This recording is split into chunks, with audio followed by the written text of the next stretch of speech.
As we get started this morning, there's just a simple fact of life that whatever you grow up with, you just assume it's normal. And it's only later on in life that you find out people do things different. You know, like, it's only after you get your very first roommate that you find out that they fold towels like a psychopath.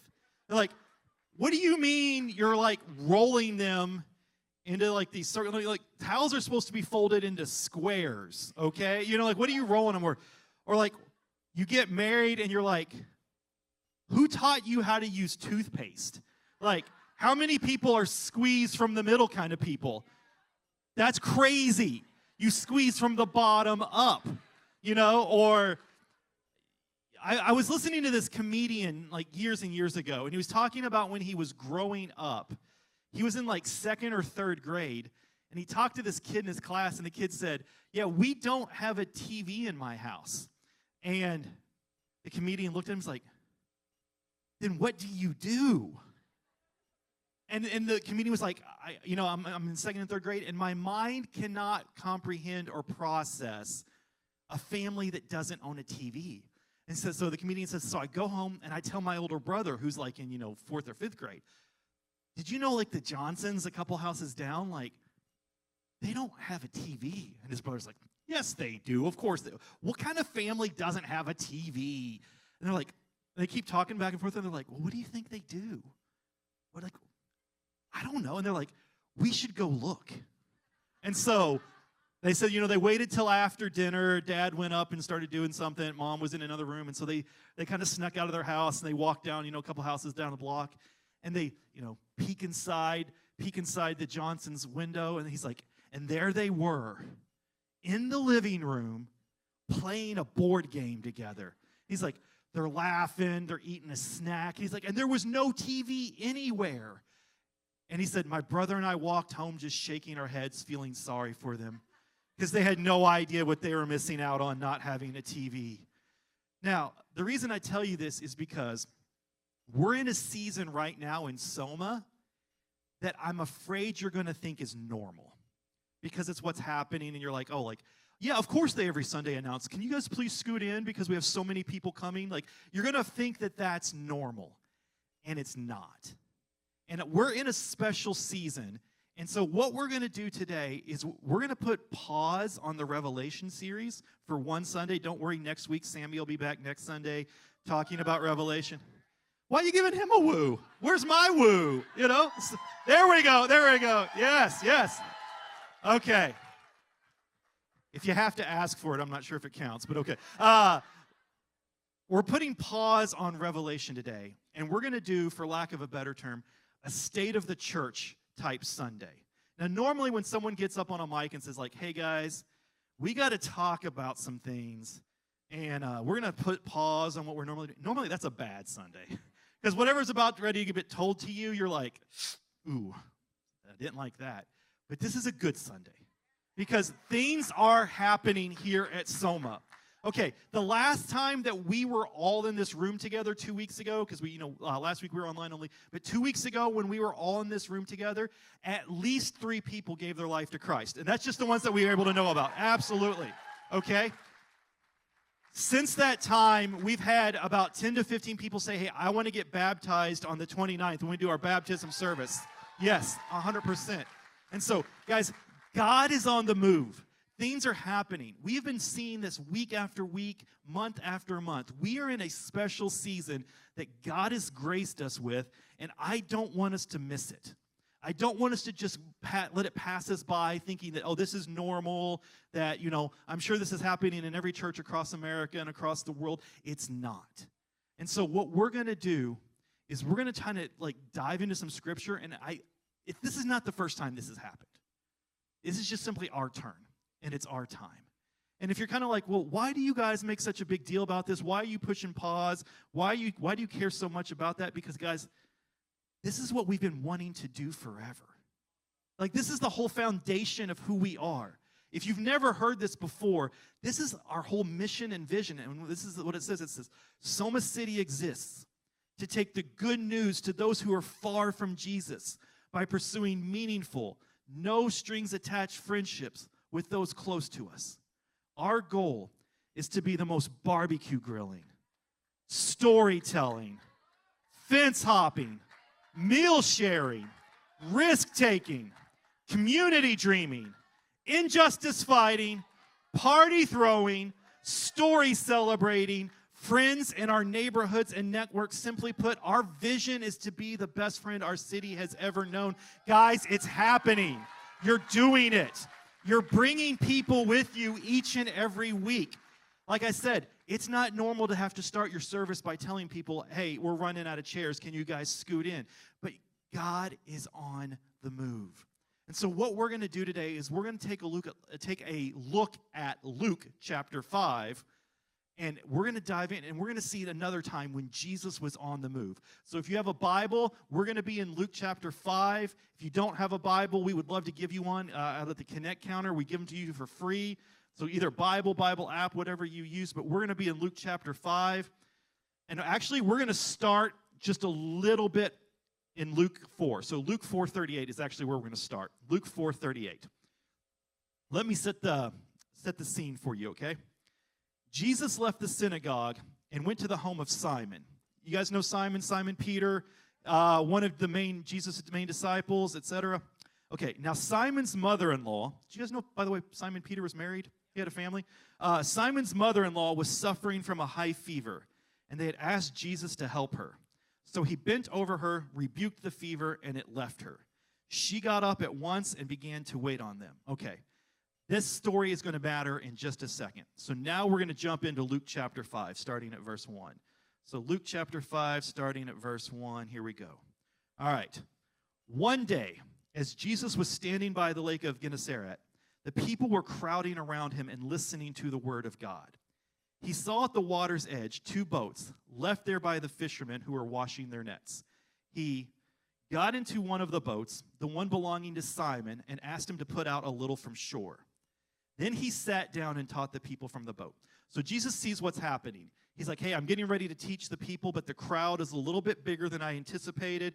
It's getting a little bit, it's getting big. I'm going to need to back up some so that I can get far enough away so that they can all hear me.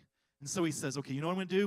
I'm going to get into one of these boats, have the fishermen kind of row out a little bit. They can all get on the shore. They'll be able to hear me better. And so that's exactly what he does. And he says, hey, Simon, remember how I healed your mother-in-law? Mm-hmm. Yeah, okay, you're going to help me now. All right, let's go. And so when he had finished speaking, he said to Simon, put out into the deep water and let down the nets for a catch. Simon answered, Master, we've worked hard all night and haven't caught anything. But because you say so, I will let down the nets. This is a very interesting conversation. This is a very interesting thing that Peter does here, Simon Peter, where he tells Jesus that Jesus doesn't know what he's talking about.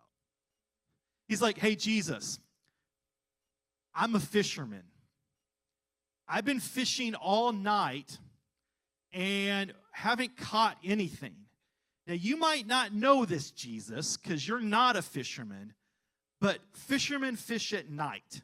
And there's a reason for that. The way they fished back in those days is you would row out in a boat with a crew, and you would get your nets, you toss them in the water, you drag the water with the nets, and you would catch the fish and, pull up the nets up, and the fish would be inside. And the reason that you did that at night is because the fish can't see that well. And so they don't swim around to avoid the nets. If you fish during the day with big nets, the fish aren't stupid. They see the nets, and they go a different direction. So when Simon Peter tells Jesus, I've been fishing all night and haven't caught anything, he's like, Jesus, I've been working hard, okay? You're coming to me at the end of my 12-hour shift, asking me to row you out, and then asking me to go back out and work again, and I know it's not going to work. Like, Jesus, good on theology. You know what you're talking about. Sound like a smart dude. I'm a working man, okay? I know my job. I know the tools of my trade. But because you say so, I'll let down the nets. And look what happens. Verse 6. When they had done so, they caught such a large number of fish that their nets began to break. So they signaled their partners in the other boat to come help them. Hey guys, seriously, this is getting full. And they came and filled both boats so full that they began to sink. okay, I'm a nerd, and I wanted to know how many fish that was. And so, like, as I'm, like, doing some research this week, I was like, how many fish does it take to fill one of these boats? And so I looked it up, and they said, okay, typical fishing boat had a crew of about 4 to 5 people and normally held about a half a ton of fish.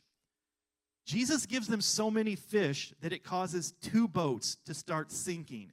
So we're talking about at least a ton of fish, like a literal ton, not a figurative ton of fish, okay? But then it goes on and says, when Simon Peter saw this, he fell at Jesus' knees and said, "Go away from me, Lord, I am a sinful man." For he and all of his companions were astonished at the catch of fish that they had taken. And so were James and John, the sons of Zebedee, Simon's partners.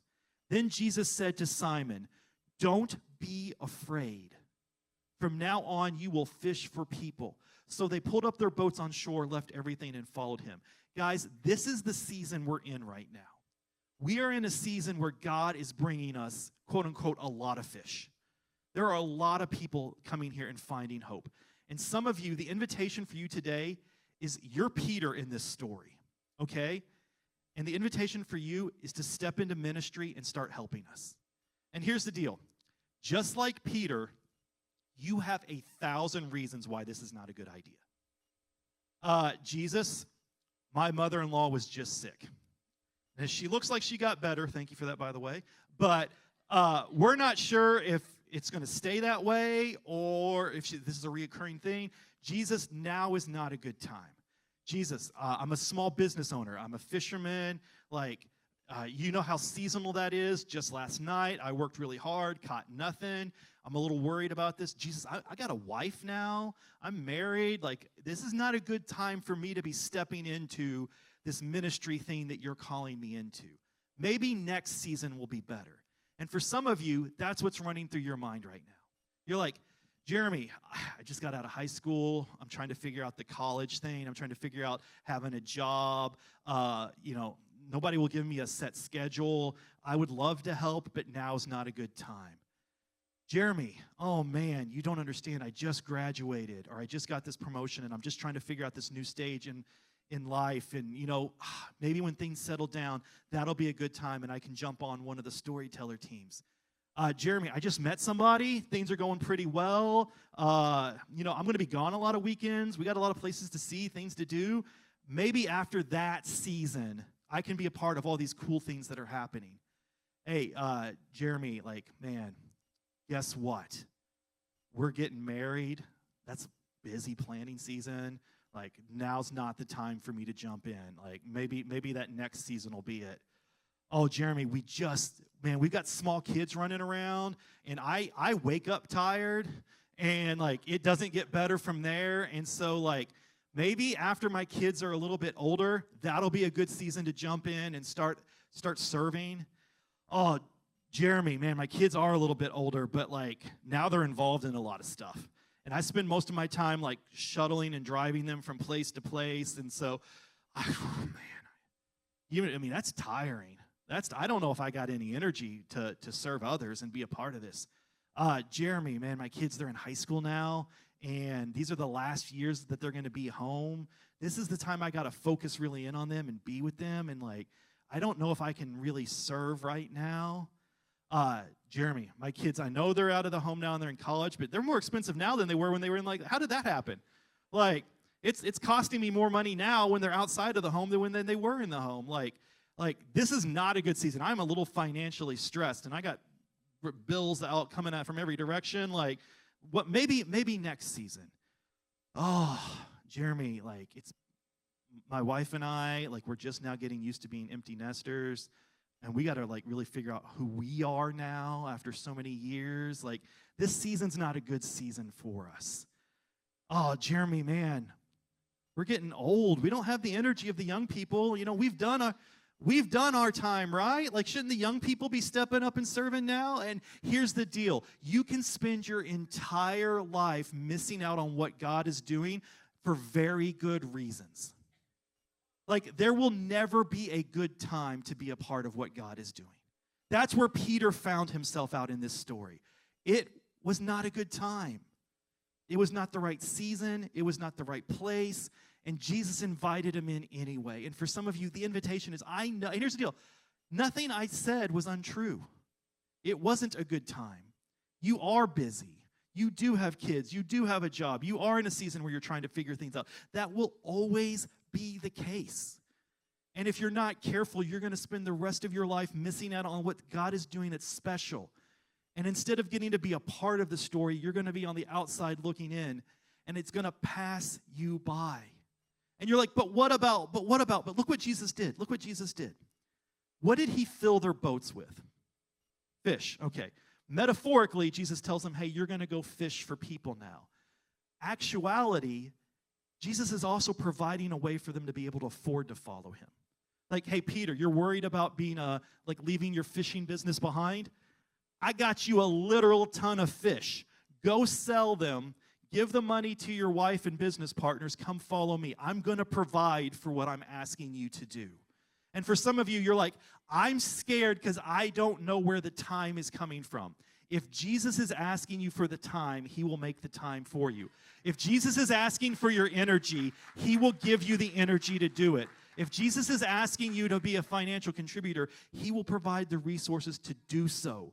Maybe not in the way you would hope for, and maybe not in the timing and stuff like that. But if Jesus asks, he shows up. He asks Peter to play a part and to be a part of the story he was telling. He says, I got you. I healed your mother-in-law. You're like, hey, I don't know if this is going to work out. I got the fish for you. Whatever it is Jesus is asking you to do, he will be there to meet you in your need. And so, yes, you're like, I don't know where the time is coming from. Yeah, neither do I. I don't know where the resources are coming from. Neither do I. Jesus does. And so for some of us, this is where we find ourselves at in this season of Soma, in the season of what's happening in our church. Like, guys, we are busting at the seams. Not just in here, but especially in the kids' areas. One of the reasons that we're moving to 3 services on the 29th is not just for us, but more importantly, when those rooms get too full of kids, they start to ping pong, not off just the walls, but each other and breakable things, okay? 2 weeks ago, we had this crazy thing happen where normally what happens at the 11 o'clock service is the back parking lot fills up, and then we have people park over at the funeral home next door because they kindly let us use that space.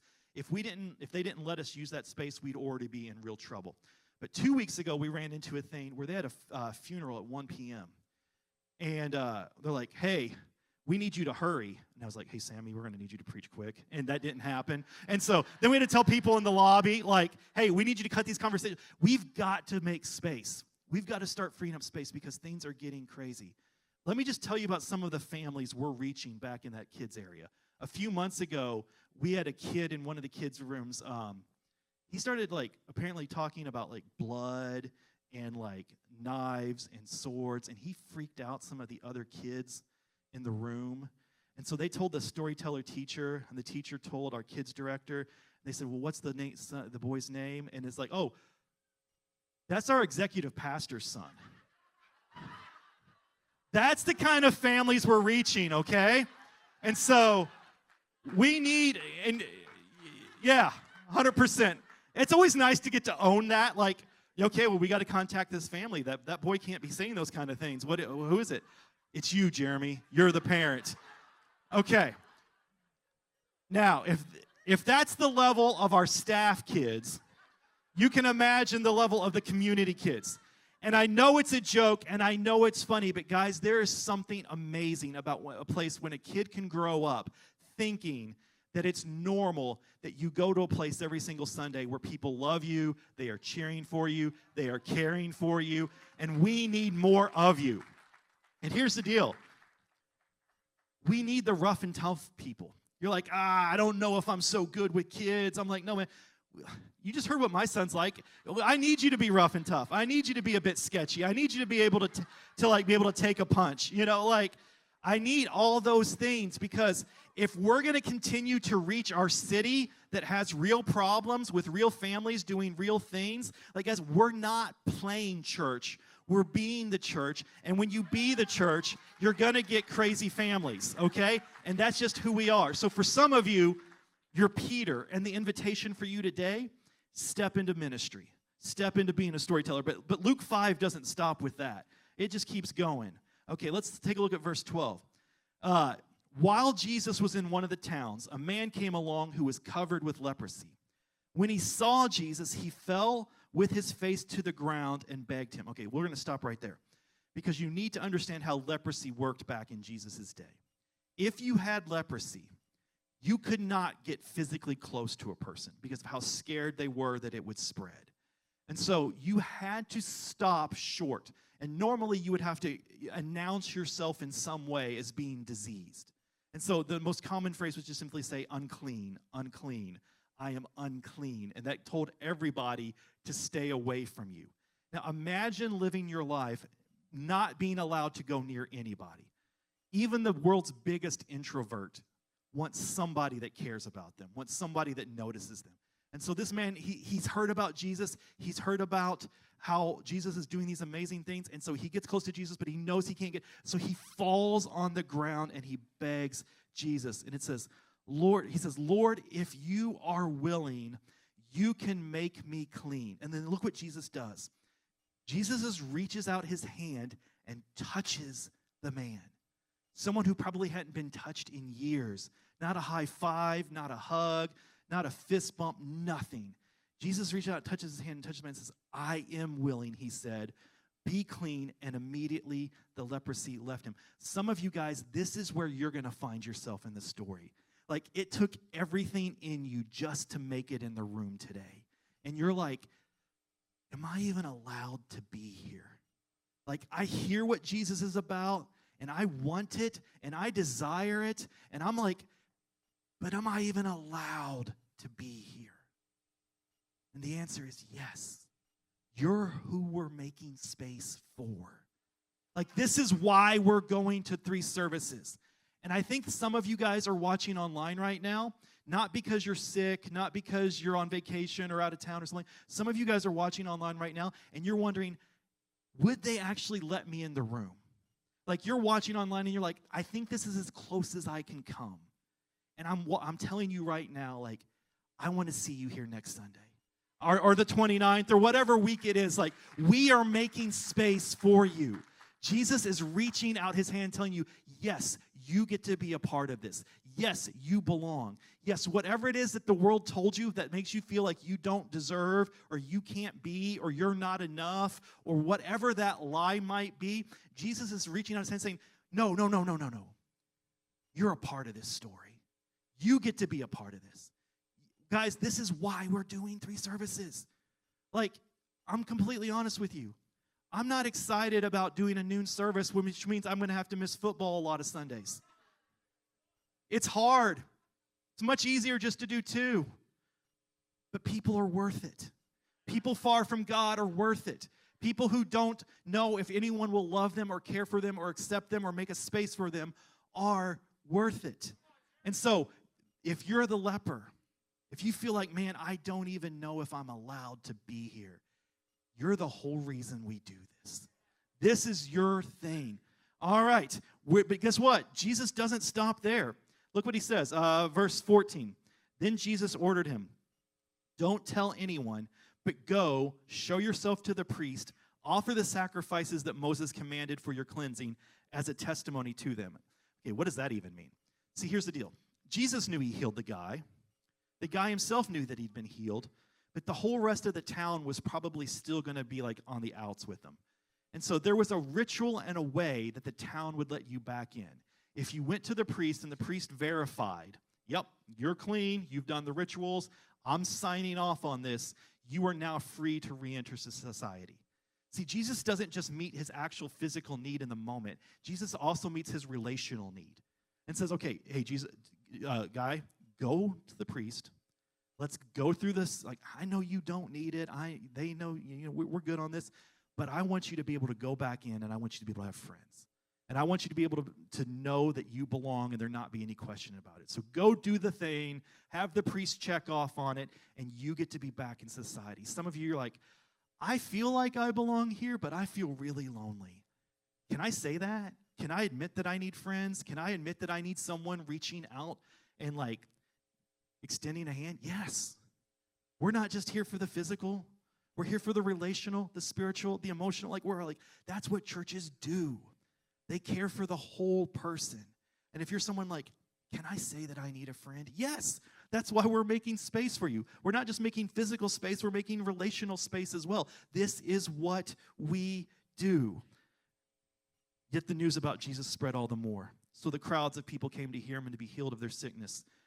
Verse 16, but Jesus often withdrew to lonely places and prayed. Jesus felt it necessary in the midst of ministry to take time out and to rest and to hear from God. Guys, I'm telling you, we're going to have to do the same. Like, ministry is amazing. Ministry is also draining. And I can't afford for us as a church to skip out on ministry because we've drained and we haven't gone back to the Father.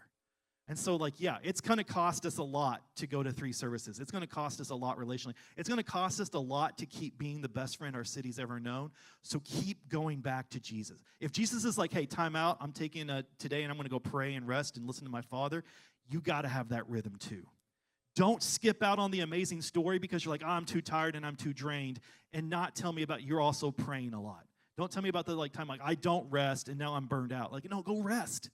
Like, I get it, burnout's a real thing, but make sure you're resting. Make sure you're doing the stuff. If Jesus did it, so did we. The chapter keeps going, though. Jesus forgives and heals the paralyzed man. Let's take a look at this story because this one's amazing as well. Verse 17. One day when Jesus was teaching and the Pharisees and the teachers of the law were sitting there. Okay, stop even right there. So Jesus is teaching, and there's a lot of really important people in the crowd. They had come from every village of Galilee and from Judea and Jerusalem. So not only are there important people in the crowd, they've come from all over. See, what was going on is that Jesus was technically an unauthorized rabbi. Like, he didn't come from the temple system. He didn't sit under the feet of an established rabbi and it's like, oh yeah, you're from this school of thought, or et cetera, stuff like that. So, like a lot of people that start something new, people are a little, is he legit? Is he not legit? I don't know. But the crowds keep going. And so now the Pharisees, the teachers of the law, and the important officials are like, we need to come check out what this guy is doing because it's getting big and we got to make sure that it's okay and stuff like that. So they'd gathered together and like, we're going to hear what this guy has to say. We're going to hear what he's actually teaching. We're going to see if this is legitimate or not. And the power of the Lord was with Jesus to heal the sick. Now, some men were carrying a paralyzed man on a mat and tried to take him into the house to lay him before Jesus. When they could not find a way to do this because of the crowd, they went up on the roof and lowered him on his mat through the tiles into the middle of the crowd right in front of Jesus. This is an insane story. Like, think about this. You got your friend that's paralyzed. Jesus heals people. Well, he ain't going to be able to walk to Jesus. What are we going to do? Like, okay, yeah. Bob, Earl, Cletus, let's go. So they grab him. They take him. And the reason it's Bob, Earl, and Cletus is that when they get to the room full of the really important people, like, you got a state senator in there. You got the mayor. You got some prominent businessmen that make bank. The 4 of these guys realize, we can't get in there. The crowd's too big. Well, Earl, what's the most reasonable thing to do here? Earl says, we got to go through the roof. Like, is this your house, Earl? No. Do you know whose house this is? No. But we're going through the roof. Why? Because our friend's worth it. And so they get up on the roof. And I'm not a roofer, but it says they go through the tiles. Like, that's not like just a momentary thing. So they're ripping the tiles off of the roof. Okay? Let's not miss that. They're ripping the tiles off of the roof. They make a hole big enough to lower a guy on a stretcher. So this is not just some small little hole. Like, let's assume that he's 5'8", okay? They make at least a 5'8" hole, probably bigger because he's on a stretcher, in the ceiling, lower the guy down in front of Jesus, okay? Now look at this next verse. This next verse is insane, okay? When Jesus saw their faith, he said, friend, your sins are forgiven. Don't miss this. When Jesus saw their faith, he said, friend, your sins are forgiven. Like, how on earth does Jesus forgive him? He didn't say anything. Like, how is it okay to forgive somebody's sins? It's like, did he pray a prayer? No. Did he do the right thing? I don't know. Jesus saw their faith and said, your sins are forgiven. Guys, what we do for our friends has eternal implications. And for some of us, the invitation into the story right now is to do something completely unreasonable for the sake of our friends. It is not reasonable. Actually, none of this is reasonable. Like, it's not reasonable to ask your friend, hey, can the four of you carry me from here to meet Jesus? Like, the four of them are like, no, man, we're busy. I love you, bro. That's a tough spot you're in. I'll pray for you, but I can't do much about that. No, like, it's not reasonable to carry him. It's certainly not reasonable to look up and be like, no, man, this crowd is busy. You know, it's popping in this building. We ain't getting in any of these doors. You know what? Roof time. Like, that's not reasonable, okay? And it's definitely, and here's the deal. The story continues, and it's still not reasonable what happens next. The Pharisees and the teachers of the law began thinking to themselves, who is this fellow who speaks blasphemy? Who can forgive sins but God alone? Jesus knew what they were thinking and asked, why are you thinking these things in your heart? And this is, by the way, this next move is a baller move. Which is easier to say, your sins are forgiven, or to say, get up and walk? Like, Jesus is just looking at the Pharisees, and he's like, hey, you know what? Anybody can say your sins are forgiven. How do you know if it's true or not? You know, what's tougher, to say sins are forgiven, or to tell someone who's paralyzed, get up and walk? Okay.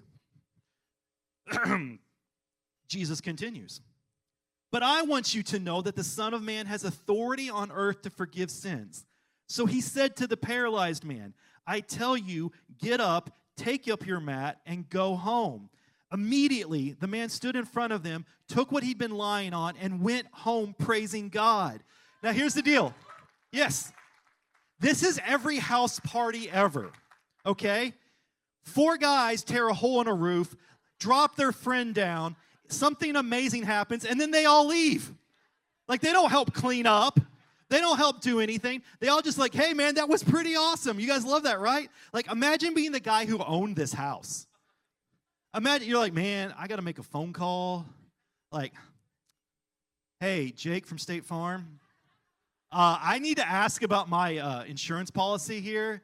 Like, I was having, like, kind of a house party, kind of a teaching thing. I don't know. You know, it's Jesus, man. Weird stuff happens.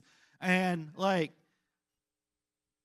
first off, there's some important people, some important businessmen and political leaders. I think that's important that you know this, Jake, from State Farm, because I just want this to factor into your decision. But, like, they tore a literal hole in my roof, and there's a huge mess. And, like, I'm only responsible for the deductible, right, man? Like, I'm not, like, my insurance is covering the rest of this, right? Like, there's, somebody's dealt with insurance companies before you. No, yeah, you're paying it all. And no one seems to care that there's this huge mess. It's almost like God is saying people are worth the mess. It's almost like Jesus is saying, I don't care about the messy situation. I care about the person involved. And so for some of us, that's where we're at in the story. Like, we're worried about the mess. And Jesus is like, don't worry about it. We're worried about how it's all going to get cleaned up. Jesus is like, I don't know. It'll clean itself up. Someone will figure this out. Jesus is like, but you know what's important? That there are people willing to do unreasonable things.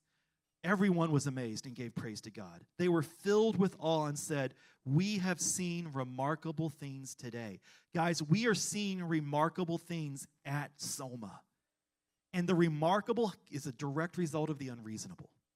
Because when people are willing to do unreasonable things to get their friends to Jesus, Jesus does remarkable things in their lives. And some of you are a little bit worried about where this is all going. Like, how much bigger are we going to get? We're adding a third service. Where does it end? Are we going to add 4, 5, 6, 7? I know we won't add that many because Sammy's already said I don't have that energy to preach that many. I mean, you know, like, we'll see. Are we going to get a bigger building? I don't know. We'll see. Like, I don't care about the mess. I care about the fact that there are people that are desperately in need of relationship. They're desperately in need of hope. And we're going to be the people that keep tearing holes through roofs to get them there. Maybe that's where you're at in the story. You're someone, you got a friend, and the only way they're getting here is if you throw them on the stretcher and said, you're coming with me. But guys, the story doesn't stop there. Verse 27, it keeps going. After this, Jesus went out and saw a tax collector by the name of Levi sitting at his tax booth. "Follow me," Jesus said to him, and Levi got up, left everything, and followed him. All right, let's just stop right there before we go even any further. All right, the way that you became a tax collector in Jesus' time is the Roman Empire had come in and conquered everything, okay? And so they said, hey, these lands that we've conquered and that we're in charge of, we want money flowing from them to us. So we're going to find some local people to be in charge of that. We're Romans. We don't know the local landscape. We don't know if like everyone's paying what they actually should be paying. So we're going to go find some local people, that know the families, that know the businesses, and we're going to put them in charge of getting us our money. And to make sure that we actually get our money, we're going to tell these people, you take whatever percentage on top of it that you want. Just make sure we get our money. And so to become a tax collector, you had to sell out your own people, because you had to be willing to lean on them for money and lean on them for more money for yourself. And so most of the tax collectors in Jesus' day, like, don't think IRS accountant, think low-level mafia, okay? Because the only way to sometimes get money, you got to lean on people. Sometimes people don't want to pay. And so you got to break a window or break a leg or something like that.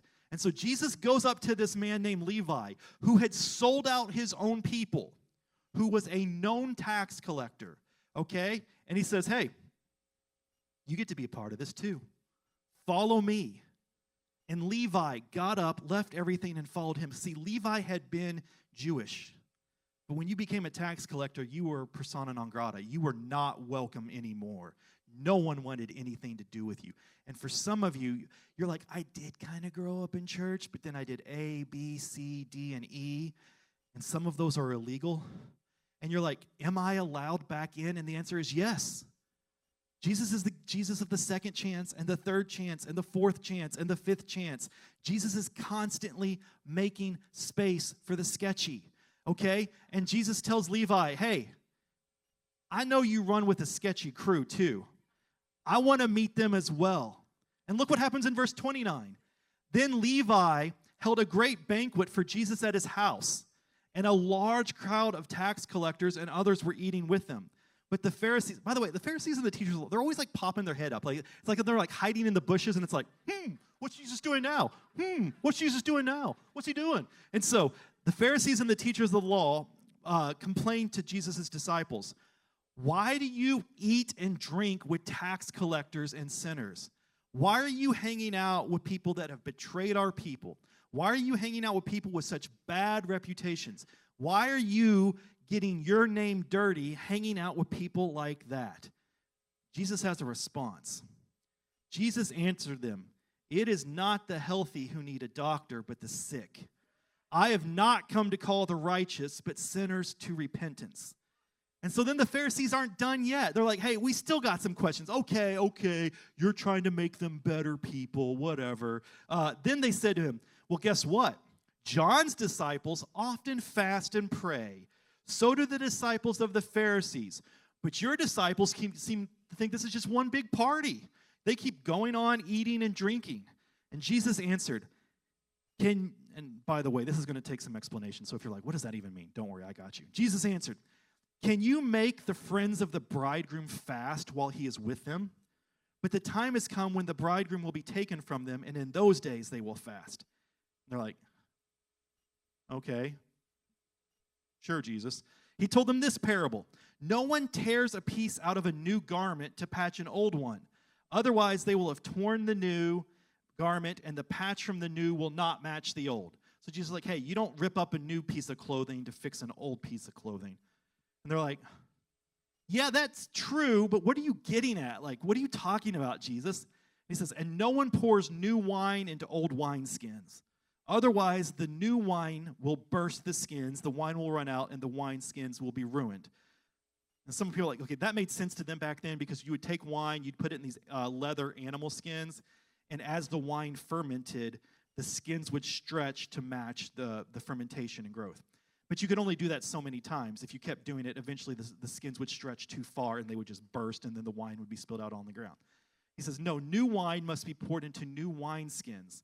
And no one after drinking old wine wants the new, for they say the old is better. And so the Pharisees and the teachers of the law are like, what?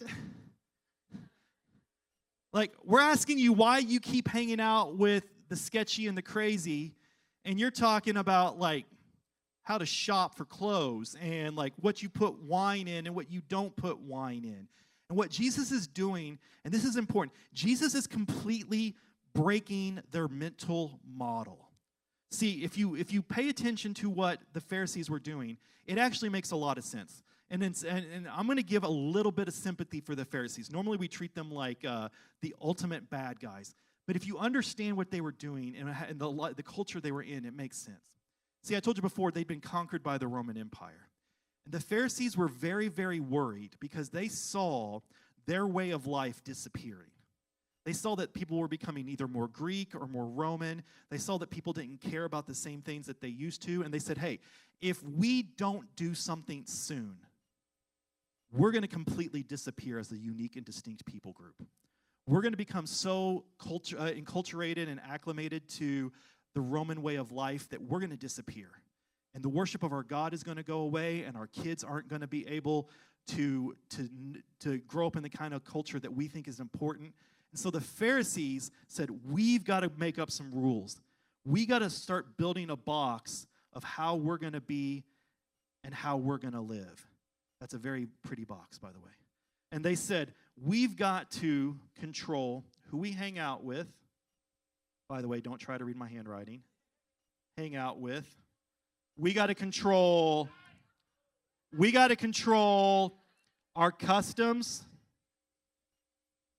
We got to control our practices, and we got to control basically your lineage, what family you're from. All right? Beautiful. That's beautiful. And I do write in the original Greek. Thank you. Yes. They created a box, and they said, we got to stay inside this box. Because if we don't stay inside this box, we're going to forget who we are. And the problem is that the box was entirely built on shame. Because if you're not in the box, you don't belong here. And if you are in the box, you're always worried, am I doing enough to stay in here? Like, is my family good enough? Are the people I'm hanging out with good enough? Or do I need to cut ties with them because maybe they're going to give me a bad reputation? Am I holy enough in the way I practice this? Am I going to make it? Is it going to be okay? Do I still belong in the body? I'm not sure. And this entire thing was built on shame. This entire thing was built on trying to figure out, am I somebody on the inside or am I on someone on the outside looking in? And Jesus says, that's the old model. That's the old wineskin. And the sad part is, even though Jesus said that's the old way, if we're honest, there's a lot of churches, you put a cross on the top of this, that operate the same way. I'm not sure if they can come in and be a part of this. I'm not sure if they have the right family. I'm not sure if they understand the same things the way that we do.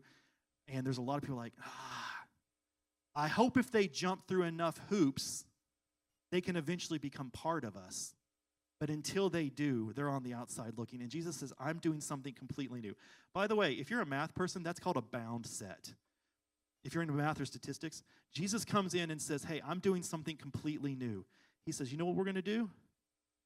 We're going to focus on me, and only Jesus can say that. And I don't care if you're super close to me or if you're super far away. I care about the direction you're headed. It's not about the box. I'm calling everybody. And so whether you're super far, super close, somewhere in the middle, Jesus says, I don't care. I am calling you to me. I am bringing life. And if you're like, but Jesus, I'm so far away. Yeah, we all were. That's the journey. Like, hey, Jesus, I don't know if I have the right family. Yeah, guess what? Neither do they. They just think, Jesus, I don't know if my friends count. Yeah, by the way, your friends definitely don't count. They're all sketchy. I don't care. Bring them with you. Like, I'm not sure if I'm allowed to. Yeah, okay, doesn't matter. We'll figure that out. And so here's the crazy thing. If you would have sat Jesus down and the Pharisees down and said, what do you believe about God? They would have agreed on about 90% of it. This isn't about Jesus had good theology and they had bad theology. They would have agreed on a lot of it. What the difference was is who gets to be a part of it. The Pharisees were so concerned that you had to be the right kind of person or that you had to do the right kind of things. And Jesus was so concerned that we go out and we find everybody. And we keep inviting them in. And so maybe in this story, you're Levi. And you're like, I've screwed up so bad. Can I come back? And Jesus is like, oh yeah, absolutely. And Levi, maybe you're the friends of Levi, and you're like, well, if he can come, can I come? And like, yeah. Oh, yeah, you can reserve a whole row for your sketchy friends at the noon service that we're starting. Like, bring them and be like, hey, I apologize ahead of time for what they're going to say. I apologize ahead of time for what they might think or, they don't know this church stuff, and we don't care. That's why we're doing this. Yes, reserve the whole row because Jesus is doing something new.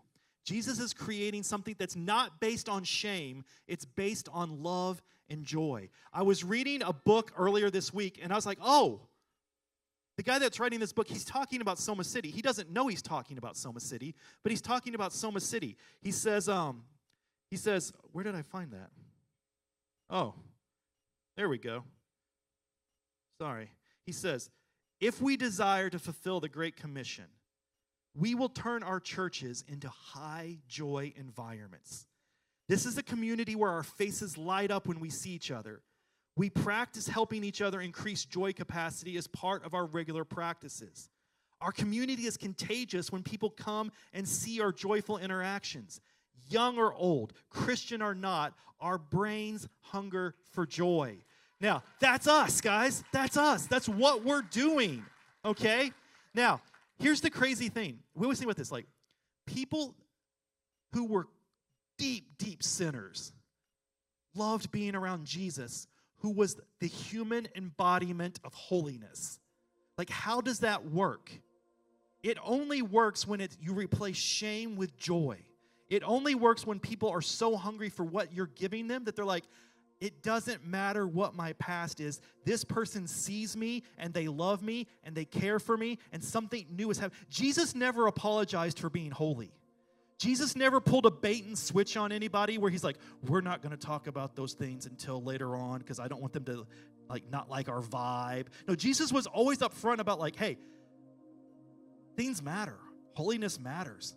Like, some of these rules are actually really good rules. Like, go read the Sermon on the Mount sometime. Like, that's hard for Christians who've been doing it for years to follow. And Jesus is like, yeah, this is the way you should live. Like, he didn't hide it. And it's not that people reject church because of rules. People reject church because there is no love. But when there is love and when there is joy and when people go out of their way doing unreasonable things, people will flock to that. And that's what we're seeing happen right now. We're seeing people flock to this, and that's why we have to create space. If you don't like the way that my boy Jim Wilder said it, maybe you'll like this better. Once again, Soma City exists to take the good news to those who are far from Jesus by pursuing meaningful, no-string-attached friendships with those close to us. Our goal is to be the most barbecue grilling, storytelling. Oh, let's circle storytelling. You know why? That was Peter's invitation. Come be a part of the story I'm telling. Fence hopping. Oh, that was the invitation to the leper. I know there's a fence keeping you out, but guess what? You can hop that fence. You can be a part of it. Meal sharing. Risk taking. Oh, yeah, let's circle risk taking. That's 4 friends who are willing to tear a hole in the wall or the ceiling. 4 friends. Community dreaming. Injustice fighting. Party throwing. Let's circle party throwing. That's Levi. Levi threw a party. Story celebrating, friends in our neighborhoods and networks. Simply put, our vision is to be the best friend our city has ever known. Guys, this is the invitation. This is what we're doing. This is what we're going to keep doing. And I don't know how much longer it lasts. I don't know how much bigger we're going to get. I hope we keep doing this forever. Because as long as there are lonely people, as long as there are people who are isolated, as long as there are people who feel like they don't matter. Like, guys, this blows my mind. I know of, and there's probably more, but I know of at least 3 people in the last year who have told us that since coming here, they've gotten sober or clean, okay? Like, this matters, okay? I know of 5 people. I know of 5 people, and there's more, but these are 5 that I've been able to verify, that were having serious thoughts about suicide before coming. And I'm not pretending that, like, that's not a bigger story, and don't hear me wrong. I know that just sitting in a chair, like, but God is up to something. 5 people chose life over death. Guys, it's not a game. What we're doing is not a game. We are not playing church because real people's lives are at stake. And so I don't know where you're at in the story, but I've got some ideas. If you're Peter, step into ministry and help us make space. If you're the leper, step into the space that we're making for you. You are welcome here. If you're the friends, step into doing the unreasonable things so that a friend can meet Jesus. If you're Levi, step into bringing your sketchy crew with you. It's okay. We're going to accept them. We'll figure it out as we go. And if you're the Pharisees and you're wondering, man, how much is this going to cost? How much longer are we going to do this? This is uncomfortable. I'm not sure we should be. Man, step into being a guide instead of being a bouncer. Like, we don't need you guarding the doors. We need you showing people how to get in. But wherever you're at in this story, take a step, because there is so much life ahead of us, and I don't want you missing out on it. I'm going to tell you something that I've lied about for 20 years, okay? I never told anybody the truth until the 9 a.m., and now you guys get to hear it too. My freshman year in college, I went to the greatest basketball school of all time, Indiana University. And so, hey, whoever that was, meet me after the service. We're friends. And my freshman year in college, it was Christmas break. And so, you go home for a couple weeks, you come back. And when I came back that night, we were playing Michigan State, who had just won a title the year before with Mateen Cleaves and that crew. And they were number 1 in the nation again this year. And I had tickets to go to the game. I had student tickets. I had tickets to go to the game. But I was the first person back from my friend group, so I would have to go alone. And the tickets weren't that great. And honestly, that year, we weren't super good of a team. And I'm like, we're probably going to lose anyway. I don't want to go alone. I'll just watch it on the TV in my dorm room, even though I'm like 1,500 feet from the arena. And so I decided, because I didn't want to be by myself and all these other reasons, to skip the game. And of course, we beat Michigan State on a last-second 3 by Kirk Haston, okay? And for 20 years, I lied and told people, yeah, I was at that game. It was awesome, man. The crowd was going nuts, and it was so tense the whole time. Because who wants to admit they missed out on it because they were scared to be by themselves? Who wants to admit that they skipped the amazing thing because they just thought, it's too much effort, it's too much work? Guys, don't miss what God is doing. I don't want you to have to 20 years from now look back and be like, man, God did something amazing in Soma, and I was too busy. I was too scared. I was too afraid. I didn't know how to do it. I didn't want to go first. Guys, what if this next month was the most impactful month of your life? What if 20 years from now you look back and you'd be like, here's all the people that matter to me that now are in the kingdom of heaven because I did something unreasonable?